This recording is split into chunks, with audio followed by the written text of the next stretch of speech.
带去读唐诗。哀江头，作者杜甫。少年野鹿吞星窟，春日禅行曲江曲。江头宫殿锁千文，细柳新波为谁立？一色霓星下南湾，湾中万物生颜色。朝阳殿里第一人，动点随君是君笑。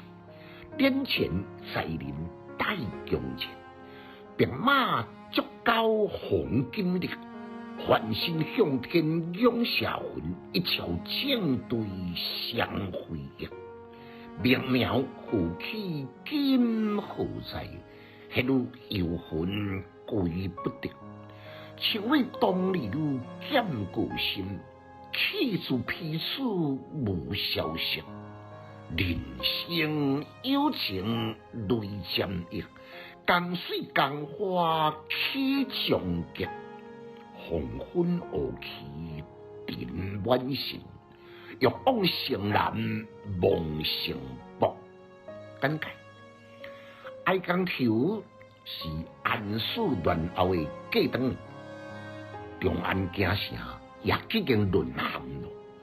唐宪宗伫匆匆忙的中间，带杨贵妃佮部分的军臣呢，为走往西蜀来骗人。到到马嵬坡的时阵，发生兵变，杨国忠被乱军来刺死。杨贵妃呢，也被兵变，用白绫假死伫佛堂。不过后来呢，有人嫌疑讲是金蝉脱壳之计，杨贵妃并无真正死在马嵬坡。不过呢，这是历史的现案，咱无法度当来探讨。这个时阵，军容无首太子李兴也伫陵墓来接应，就是唐朝第7位皇帝唐肃宗，也改换至德元年的年号。杜甫听这个消息了后，将伊家眷呢安伫偏僻的汴州，家己人生夜晚，要用陵墓来投候唐肃宗，希望呢会当力挽狂澜，发挥生平之志来安邦定国。奈何走到半路的时阵，已经被叛军来擒拿，掠回长安来软禁。好家在呢，过当年会当探机逃脱，战战兢兢躲走到长安城南的竹江。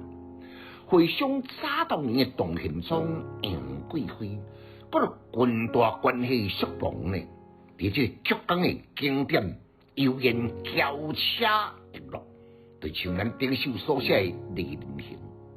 如今碧云重高，沧海桑田，令杜甫感伤、感叹、感怀，再来写这首的《哀江头》。读诗的囡仔白学歹，有气质，够文采。读诗快乐哦！